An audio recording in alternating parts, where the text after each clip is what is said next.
5월 16일 예배를 살아계신 하나님 아버지 앞에 드리겠습니다. 기도합니다. 우리를 사랑하시며 지혜와 권능을 가지고 계신 우리 주님의 이름을 찬송합니다. 우리도 주님을 사모합니다. 우리도 하나님의 말씀을 통하여 하늘의 지혜를 얻기를 원합니다. 잠시 있다가는 이 세상의 삶에 얽매이지 않게 하시고 패배하지 않게 하시고 영원 전부터 영원 후까지 승리의 주가 되실 예수 그리스도의 복음을 위하여 사는 우리가 다 되게 하여 주시옵소서. 오직 말씀으로만 그 하늘의 신령한 복음의 능력과 지혜를 얻을 수 있음을 믿사오니 오늘도 우리에게 말씀을 허락하여 주시사 하나님의 백성으로서 하나님의 제자로서 하나님의 자녀로서 영광스러운 삶을 살게 해 주시옵소서. 예수 그리스도의 이름으로 기도합니다. 아멘. 찬송가 176장 주 어느 때 다시 오실지 찬송 드리겠습니다. 옛 찬송가는 163장입니다.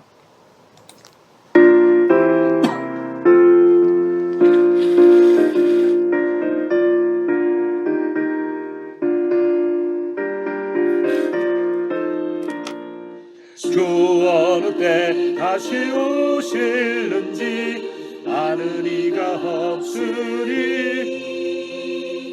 등 밝히고 너는 깨어 있어 주를 맞을 확률이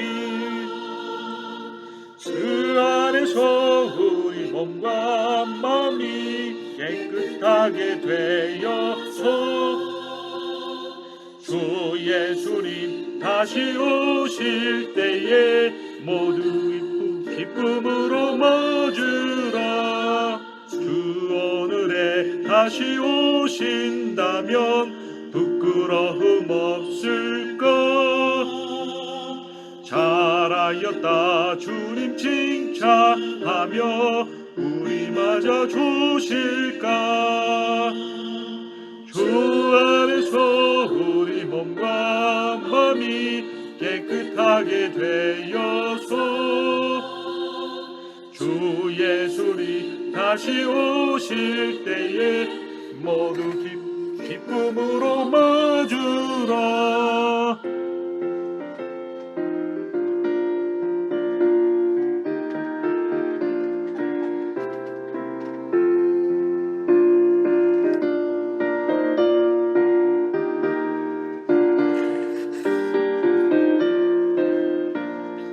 주 예수님 맡겨주신 일에 모두 충성 다했나. 내 맘속에 환침 넘칠 때에 영원한 식 없겠네. 주 안에서 우리 몸과 마음이 깨끗하게 되어서 주 예수님 다시 오실 때에 모두 기쁨으로 맞으라.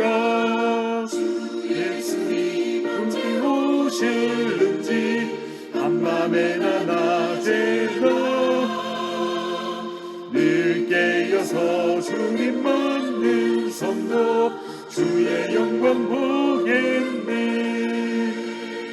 주 안에서 우리 몸과 마음이 깨끗하게 되어서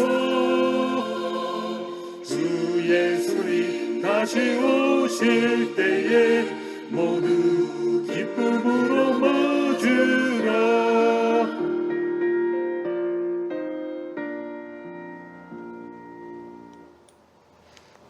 하나님의 말씀 역대하 19장입니다.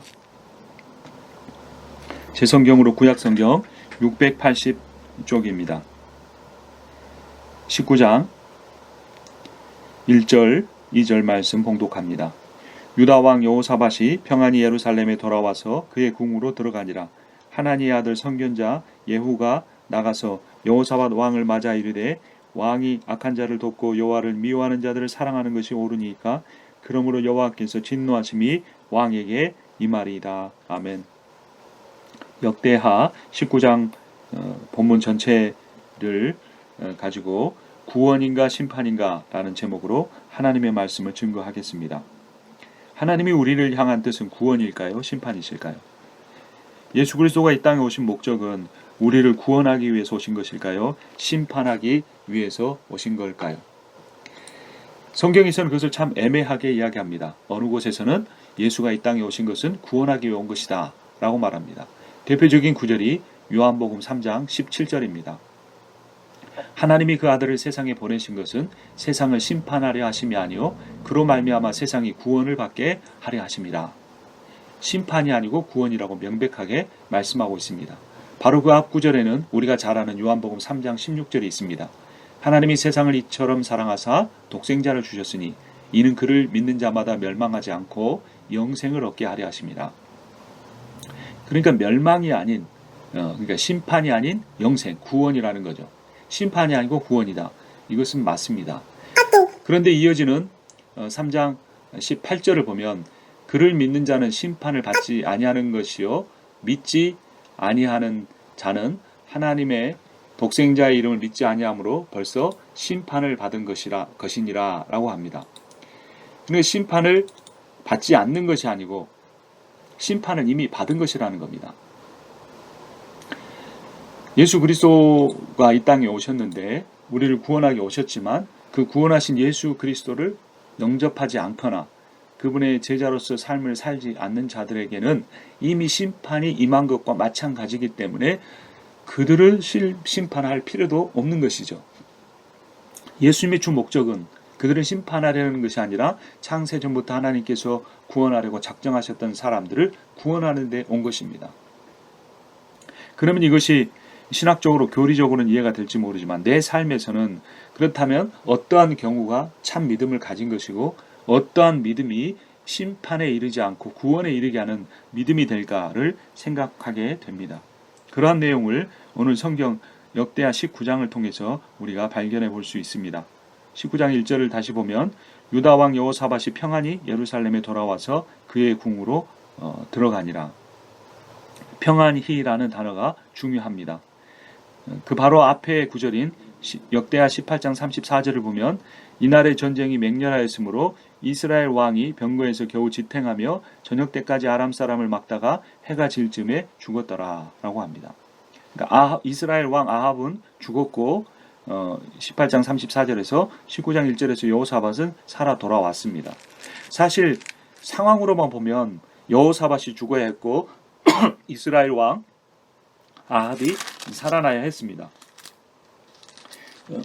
어제 본문인 역대하 18장 29절을 보면 이스라엘 왕이 아합이 여호사밧에게 이르되 남유다 왕 여호사밧 왕에게 이르되 나는 변장하고 전쟁터로 들어가려 하노니 당신이 왕복을 입으소서 하고 이스라엘 왕이 변장하고 둘이 전쟁터로 들어가니라. 전쟁터에서는 왕만 죽이면 이깁니다. 그러니까 이스라엘 왕 아합이 머리를 써서 자기와 동맹군인 이 남유다의 여호사밧 왕에게 왕복을 입혀서 죽게 하려고 하고 자기는 변장해서 들어가서 살아남으려고 한 것입니다. 그래서 실제로 모든 사람이 왕복을 입은 남유다의 왕 여호사밧에게 쫓아갔습니다. 그런데 여호사밧이 그때 하나님 앞에 간절히 기도합니다. 31절 보면 병거의 지휘관들이 여호사밧을 보고 이르되 이가 이스라엘 왕이라 하고 돌아서서 그와 싸우려 한즉 여호사밧이 소리를 지르매 여호와께서 그를 도우시며 하나님이 그들을 감동시키사 그를 떠나가게 하신지라 라고 합니다. 그러니까 기도와 하나님의 응답을 통해서 인간의 계획된 함정에서 벗어날 수 있었습니다. 위험에서 탈출할 수 있었습니다. 중요한 것은 상황이 아니라 관계였다는 겁니다. 아합 왕은 인간적인 머리를 써서 어떤 상황을 만들고 자기가 구원받으려고 하고 살아나려고 하고 여호사밧은 죽게 하려고 한 것입니다.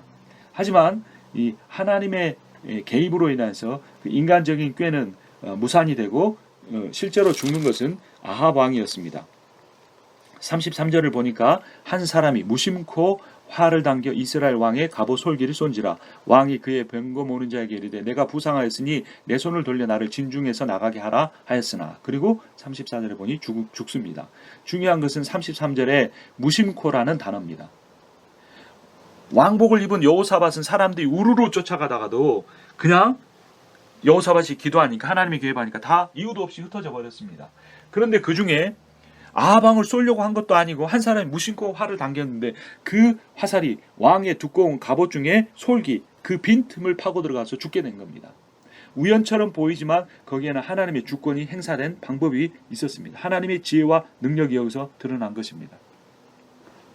그래서 살아나려고 했던 인간적인 깨와 지혜와 능력을 가지고 구원받으려고 했던 살아나려고 했던 이스라엘 왕 아합은 죽었고, 그러나 그 어려운 상황에서 물론 악한 북이스라엘 왕 아합과 동맹한 것은 잘못이었지만 그 순간순간에도 하나님 앞에 소리질러 기도했고, 또한 18장 4절에 보면 여호사밧이 또 이스라엘 왕에게 이르되 청하건대 먼저 여호와의 말씀이 어떠하신지 오늘 물어보소서 하더라. 그래서 미가야 선지자가 와서 이 전쟁은 패배할 것이라는 말도 듣게 된 겁니다. 그러니까 여호사밧은 이 악한 자인 이 아합 왕과 교제한 잘못은 있었지만 그래도 그는 그 과정 중에 하나님의 말씀을 들으려고 했고 그 과정 중에 위기에 처하자 하나님 앞에 부르짖어 기도했다는 겁니다. 그러니까 말씀과 기도 가운데 섰던 여호사밧은 살아남았고 구원을 받았지만 인간적인 지혜와 능력과 꾀와 전략과 모략과 모든 일들을 다 동원했던 아합 왕은 무심코 당겨진 화살에 의해 하나님의 주권적인 개입에 의해서 죽었다는 겁니다. 여기에 구원이야 심판이야가 결정되어 있습니다. 예수 그리스도는 그냥 우리가 믿습니다라고 말해 줌으로써 그냥 우리의 구원을 주시는 분이 아닙니다. 예수 그리스도는 우리의 주인이십니다. 그분이 온 우주의 왕이십니다. 그분은 지혜의 근원이십니다. 그분은 창세기 1장 1절에서 하나님이 천지를 창조하실 때 말씀으로 지으신 분이라고 요한복음 1장에서 분명히 말하고 있습니다. 로고스입니다. 우주의 모든 통치자이시고 그 창조의 원리시고 재창조와 구원의 근원이십니다. 그래서 예수를 믿는다는 말은 믿어주는 것이 아니고 교리적으로 받아들이는 것이 아니고 11조 정도 하고 주일 성수 정도 하고 종교적인 어떤 의미를 하고 술 안 먹고 또 이런 몇 가지 담배 안 피우고 그런 일들을 통해서 그냥 구원을 우리에게 주시는 분이 아니라 예수 그리스도 자신이 구원이십니다. 그분이 우리의 인생의 주인이 되어셔야 합니다. 그분이 우리를 구원하러 오셨다는 말은 우리를 구원하는 세이비어, 구원자가 될 뿐만 아니라 우리를 다스리시는 로드, 주가 되신다는 겁니다. 이 로드라는 표현은 아도나이라는 표현이기도 하고 큐리어스라고 하는 헬라어 그리스어이기도 합니다. 이 단어는 당시의 로마의 제국의 황제에 대해서 사용된 것입니다. 초대교회 교인들은 많이 핍박을 받으면서도 부활하시고 승천하신 예수를 로드로, 아도나이로, 큐리어스로, 이렇게 주인으로, 황제로, 우주의 통치자로 고백했기 때문에 자신의 목숨을 걸었고 로마의 황제는 그것을 반역으로 여기고 그들을 죽이려고 했던 겁니다. 구원인가 심판인가? 여기는 이 사실은 무엇에 달려있는 것입니까? 내가 예수 그리스도를 구원주로 받아들이느냐, 그분을 나 인생의 주로 왕으로 받아들이는가, 그분과의 어떤 관계에 있느냐가 중요한 것입니다. 구원을 생각하면 우리는 그분의 사랑, 하나님의 사랑만 생각하는데 그렇지 않습니다. 요한복음 3장 16절에 하나님이 세상을 이처럼 사랑하사 독생자를 주셨다고 했지만 그 뒤에 나오는 구절은 이른 그를 믿는 자마다 멸망하지 않고 영생을 얻는다는 겁니다. 반대로 이야기하면 그를 믿지 않은 자는 멸망한다는 겁니다.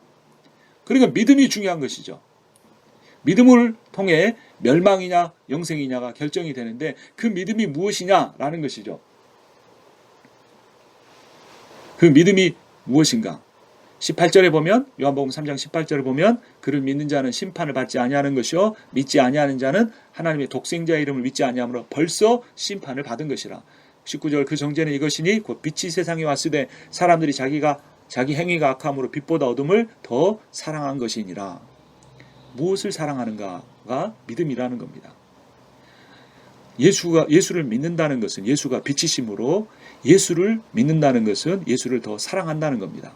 그런데 자기 행위가 악한 자들은 그의 인생이 인격이 어둠 가운데 있기 때문에 빛이신 예수를 사랑하지 못하고 어둠을, 이 세상의 권세자를 사랑하는 겁니다. 세상의 권세자는 우리들을 유혹합니다. 네 안에 있는 정욕을 내가 충족시켜 주겠다. 물질을 더 많이 모으고 세상에 더 성공하고 명예를 얻는 것, 그것이 네가 원하는 것이 아니냐. 그것을 내가 주겠다. 나를 따르라 라고 말합니다. 예수님이 처음에 요단강에 세례를 받으시고 성령이 비둘기같이 그에게 임하셨지만 곧바로 광야로 끌려가셔서 시험 받은 것이 무엇입니까? 돌을 떡으로 만들라. 물질에 대한 욕심입니다. 성전에 뛰어내리면 천사들이 받아줄 것이다. 명예에 관한 것입니다. 사단에게 절하라. 그럼 내가 천하 만국을 너에게 줄 것이다. 성공과 권력에 대한 것입니다. 그것을 가지고 예수님조차 시험을 겪으셨다는 겁니다. 우리가 어둠을 더 사랑하느냐, 빛을 더 사랑하느냐, 이것이 우리가 어둠을 믿느냐, 빛을 믿느냐, 세상의 권세자들을 믿느냐, 예수를 믿느냐의 결정인 겁니다. 그런 말을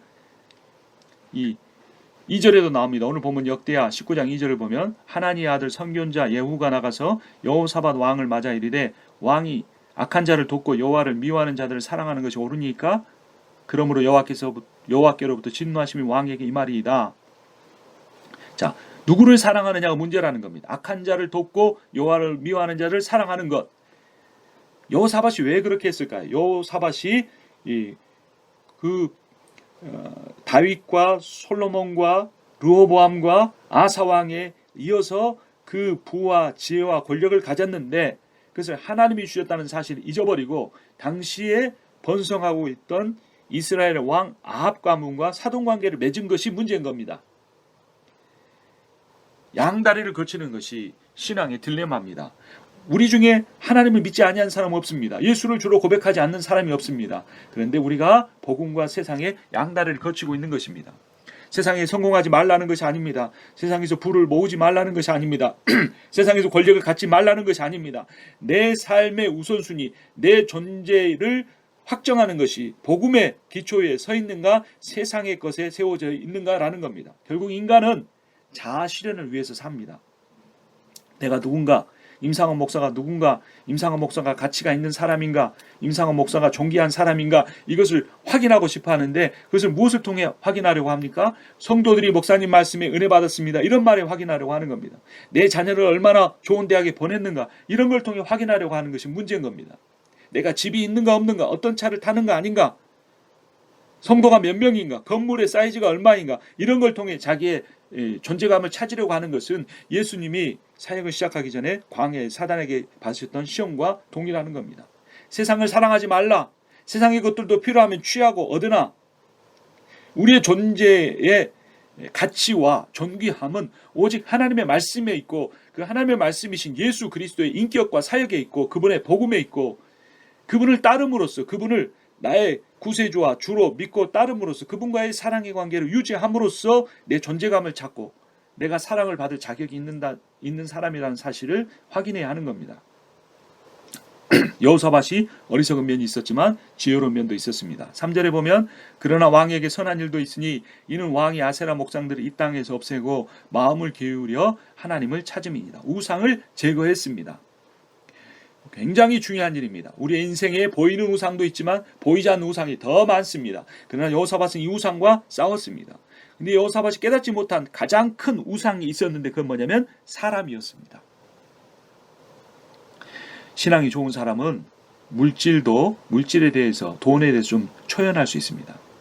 또 어떤 권력에 대해서 좀 내려놓을 수 있습니다. 명예도, 성공도 그럴 수 있습니다. 근데 우리가 가장 얽매이는 우상이 있는데 그것은 바로 여호사밧이 아합과의 관계를 포기하지 못했고 아합 왕이 죽을 때까지 그것을 포기하지 못했고 죽은 다음에야 포기했던 것처럼 대부분의 사람들의 우상은 사람입니다. 좋은 친구, 사랑하는 배우자, 존경할 만한 배우자, 자랑할 만한 자녀, 내가 교회 안에서 어느 정도의 인맥을 갖고 있는가, 나를 좋아하는 사람인가 아닌가. 이 여호사밧이 아합과의 관계를 끊지 못하고 아합의 딸 아달랴를 자신의 아들과 결혼시키는 어리석은 일을 행하고 이미 이 불신앙을 가진 사람들과 인간관계가 맺어질 때 아람과의 전쟁을 하러 나가는, 하나님의 뜻이 아님에도 불구하고 그러한 전쟁에 나가는 어리석은 행동을 한 겁니다. 그래서 길랄 라모성을 치러 나갔다가 거의 죽을 뻔해서 다시 돌아오게 된 것입니다. 시편 1편은 이렇게 말합니다. 복 있는 사람은 악인들의 꾀를 따르지 아니하며 죄인들의 길에 서지 아니하며 오만한 자들의 자리에 앉지 아니한다. 복 있는 사람과 다른 사람들이 있습니다. 악인이고 죄인이고 오만한 자들입니다. 그들과 모든 사회적인 관계를 끊으라는 것이 아닙니다. 그들에게 얽매이지 말라는 겁니다. 그들의 가치관에 영향에 의해서 영향받지 말라는 겁니다. 좋은 것이 좋은 것이다. 아닙니다. 교회 안에서도 악한 꾀를 가진 악인들, 죄인들의 결에 자꾸 서려고 하는 사람들, 오만한 자의 자리에 앉고자 자기를 드러내고자 하는 사람들과는 내가 영향을 받지 않도록 영적인 차단막을 형성하라는 겁니다. 만약에 그들의 불의와 그들의 악행이 교회 안에 다른 사람에게 영향을 미치려고 하면 복 있는 사람은 오직 여호와의 율법을 사모하여 주야로 묵상하는 자라고 말했사오니 그 말씀의 권세를 가지고 대적할 수 있어야 됩니다. 옳은 것이 무엇인가 말할 수 있어야 됩니다. 사람에게 상처를 주라는 것이 아니고 어떤 것이 참 지혜인가를 드러내라는 겁니다.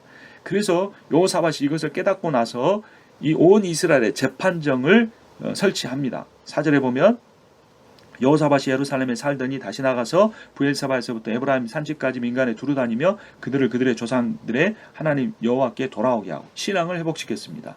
여러분, 신앙이 회복된다고 다가 아닙니다. 늘 여기서 멈추기 때문에 이 교회나 하나님 나라나 이 교계나 한기총이나 어떤 합동측이든 통합측이든 무슨 PCA든 CRC든 온전한 문제가 해결되지 않는 것입니다. 여호사밧은 그것을 깨달았고 이렇게 행합니다. 5절에 또 유다 온 나라의 견고한 성읍에 재판관을 세우되 성읍마다 있게 하고 재판관들에게 이르되 너희가 재판하는 것이 사람을 위하여 할 것인지 여호와를 위하여 할 것인지를 잘 살피라. 너희가 재판할 때 너희의 여호와께서 너희와 함께 하심이라. 중요한 겁니다. 공의를 세워야 합니다. 옳고 그름을 나눌 수 있어야 합니다. 좋은 것이 좋은 것이라고 덮어놓고 넘어갈 때 그 덮어진 밑에서 곰팡이가 피어나고 썩어지고 부패해서 다 그 생명을 잃게 만듭니다. 재판할 때 그 재판에 여호와께서 함께 하신다는 말은 무엇이냐면 인간 재판관을 통해 진정한 재판을 하시는 분은 살아계신 하나님이시라는 겁니다. 전도서 3장 17절을 보면 하나님은 모든 행위와 모든 은밀한 일을 선악간에 심판하시리라 라고 합니다. 이 심판자 되신 하나님은 그 모든 심판의 권세를 예수 그리스도에게 맡기셨습니다. 로마서 2장 16절을 보면 곧 나의 복음에 이른 바와 같이 하나님이 예수 그리스도로 말미암아 사람들의 은밀한 것을 심판하시는 그날이라. 은밀한 것, 감출 수 있는 것이 아닙니다. 악인들의 꾀, 죄인들의 길, 오만한 자의 자리 다 은밀하게 감추고 겉으로는 부흥과 성장과 선교와 직분과 이런 좋은 이름들로 포장하지만 그 은밀한 것이 무엇인지를 주님은 아시기에 예수 그리스도로 말미암아 그분을 통해 심판하신다는 것입니다. 디모데후서 4장 1절을 보면 곧 나의 복음에 이른 바와 같이 하나님이 예수 그리스도로 말미암아 사람들의 은밀한 것을 심판하시는 그날이라. 로마서 2장 16절 말씀을 이어서 말씀을 드렸습니다. 요한복음 9장 39절은 또한 이렇게 말합니다. 예수께서 이르시되 내가 심판하러 이 세상에 왔으니 보지 못하는 자들을 보게 하고 보는 자들은 맹인이 되게 하려 함이라. 예수님의 심판의 방법은 무엇이냐면 깨닫지 못하게 하는 겁니다. 참 이해하기가 쉽지 않지만 그래서 우리가 뻔히 그것이 하나님의 복음에 배치되는 일인 줄 알면서도 그렇게 그 길로 계속 가는 사람들 주님께서 맹인이 되게 하셨기 때문입니다. 우리가 그 자리에 있지 않기 위해서 어떻게 해야 됩니까? 우리는 예수 그리스도가 구원자실 뿐만 아니라 심판자시라는 사실을 깨달아야 합니다. 우리가 우리에 속한 가정이나 교회나 직장이나 사회나 국가가 하나님의 정의를 세울 수 있도록 해야 합니다. 그런데 그런 세상은 우리가 싸우기에는 너무나 커 보입니다. 두렵습니다. 그런데 하나님을 두려워해야 세상이 두렵지 않습니다. 19장 7절을 보면 그런즉 너희는 여호와를 두려워하는 마음으로 삼가 행하라. 우리 하나님 여호와께서 불의함도 없으시고 치우침도 없으시고 뇌물을 받는 일도 없으시니라. 여호와를 두려워해야 세상에 불의에 타협하지 않고 치우치지 않고 뇌물도 받지 않게 됩니다. 9절을 보면 그들에게 명령하여 이르되 너희는 진실과 성심을 다하여 여호와를 경외하라 라고 말합니다.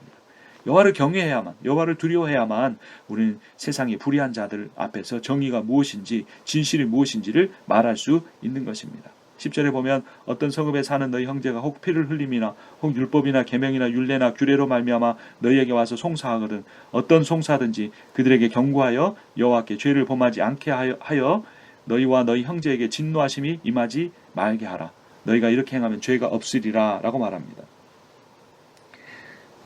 5절에서 7절은 지방 재판정을 설치한 것이고 8절에서 11절까지는 예루살렘의 중앙 재판정을 설치한 것입니다. 그래서 10절의 말씀은 지방 재판에서 해결되지 않을 때 예루살렘에 와서 그 재판을 다시 진행해서 정의가 반드시 세워지게 하라라는 것입니다. 신명기 1장 17절은 이렇게 말합니다. 재판은 하나님께 속한 것인즉 너희는 재판할 때 외모를 보지 말고 귀천을 차별 없이 듣고 사람의 낯을 두려워하지 말 것이며 스스로 결단하기 어려운 일이 있거든 내게로 돌리라 내가 들으리라 하였고 내게로 돌리리라 내가 들으리라.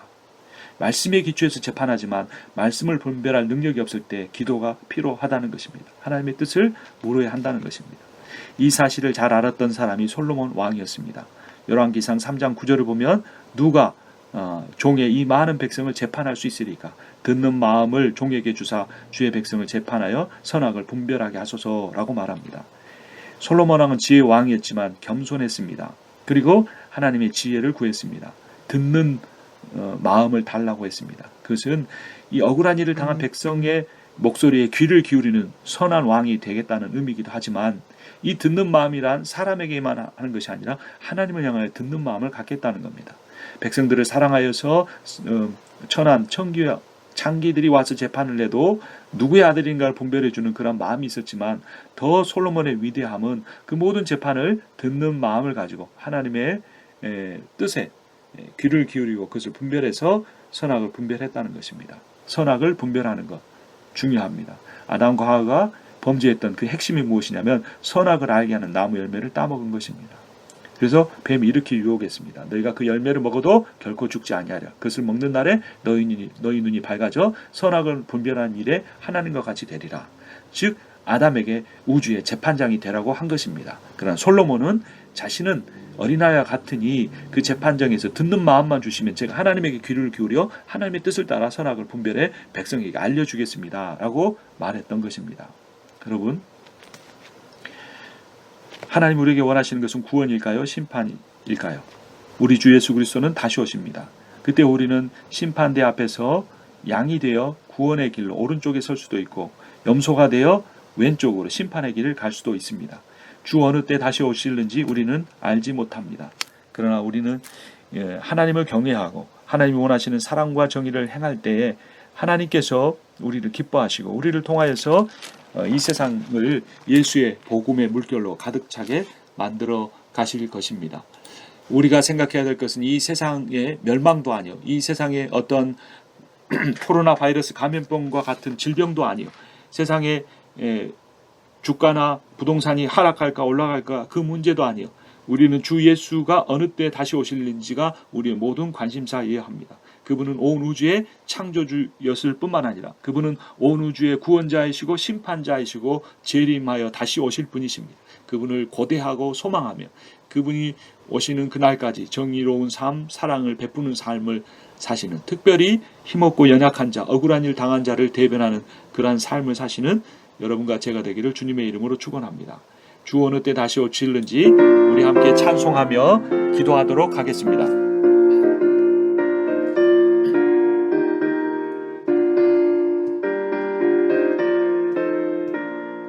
주 어느 때 다시 오실는지 아는 이가 없으니 등 밝히고 너는 깨어 있어 주를 반겨 맞으라. 주 안에서 우리 몸과 마음이 깨끗하게 되어서 주 예수님 다시 오실 때에 모두 기쁨으로 맞으라. 주 오늘에 다시 오신다면 부끄러움 없을까. 잘하였다 주님 칭찬하며 우리 맞아 주실까. 주 안에서 우리 몸과 마음이 깨끗하게 되어서 주 예수님 다시 오실 때에 모두 기쁨으로 맞으라. 우리 함께 오늘 들은 말씀과 찬송의 가사 기억하며 통성으로 기도하겠습니다. 온 우주의 창조자여 구원자여 재림주여 심판주이신 주님, 어느 때 다시 오시는지 우리는 알지 못하지만 성경 말씀에 도적같이 임한다고 말씀하셨사오니 우리가 두렵고 떨림으로 세상을 두려워하며 사는 것이 아니라 살아계신 여호와 하나님과 이 세상의 주가 되시는 예수 그리스도를 경외하며 살게 해 주시옵소서. 그리할 때 우리가 세상에 대한 두려움, 죽음에 대한 두려움, 질병에 대한 두려움, 인간관계 실패에 대한 두려움을 다 이기고 하늘의 신령한 지혜와 그 복음의 권세로 승리하는 삶을 살게 해 주실 것을 믿습니다. 아버지, 특별히 예수 그리스도가 재판자이심을 우리가 기억할 때에 하나님의 공의를 이 땅 가운데 실현하며 살게 하여 주시옵소서. 우리가 사람을 외모로 판단하며 살지 않기를 원합니다. 하나님 아버지, 우리가 재판할 때에 외모를 보지 아니하고 귀천을 차별하지 않게 하여 주시옵소서. 하나님 아버지, 사람의 낯을 두려워하지 않게 하여 주시옵소서. 오직 우리가 스스로 결단하는 일이 어려운 일이 있으면 여호사밧이 하나님의 말씀을 찾았고 어려운 가운데 소리질러 기도했던 것처럼 우리가 다 그 모든 것의 결과를, 그 모든 것에 대한 결정권을 하나님께 돌리게 하여 주시옵소서. 하나님께서 말씀하시기를 내가 그때에 들으리라고 말씀하셨사오니 아버지께서 그것을 맡아주시고 해결해 주는 것을 믿습니다. 아버지, 우리 인생에 다가와 있는 모든 문제에 선악간에 분별한 일을 우리 스스로 행하지 아니하고 살아계신 하나님 아버지 앞에 맡기게 역사하여 주시옵소서. 주님, 매일 주님을 사모하고 주님을 기뻐하시는 주님의 사랑하는 예배자들에게 아버지의 말씀에서 나타내고자 하는 메시지의 모든 그 지혜와 권능이 충만히 임하게 하여 주시옵소서. 이 세상을 좌지우지하는 것은 코로나 바이러스 감염병도 아니요 보건당국도 아니요 그 모든 상황에서 정치적인 계산과 경제적인 손익을 따지는 기업가들이나 정치가들이 아니요 그들 모든 위에서 조정하는 세상의 공중권세 잡은 자가 아니요 그 공중권세 잡은 자를 활용하여 하나님이 구원하기로 작정한 사람들을 구원하기 원하시는 하나님에게 달려있음을 고백합니다. 그 주님을 의뢰할 때에 주여 우리를 사용하여 주시사 주여 온 세상을 다스려 주시옵소서. 재판해 주시옵소서. 심판해 주시옵소서. 우리는 오직 솔로몬이 말했던 것처럼 선악간에 분별하려 하지 않고 듣는 마음을 가지고 말씀과 기도에 천착하게 하여 주시옵소서. 예수 그리스도의 이름으로 기도합니다. 아멘. 한 가지 또 우리가 늘 고백하는 이야기 하도록 하겠습니다. 제가 먼저 말씀드리면 여러분도 따라해 주시기 바랍니다. 하나님은 나를 사랑하십니다. 하나님은 나를 사랑하십니다. 네, 한 번 더 다른 문장 따라서 하겠습니다. 나는 존귀한 사람입니다. 나는 존귀한 사람입니다. 여러분은 하나님의 사랑을 받을 만한 자격이 있으신 분들이고 존귀한 분들임을 주님의 예수 그리스도의 이름으로 선포합니다.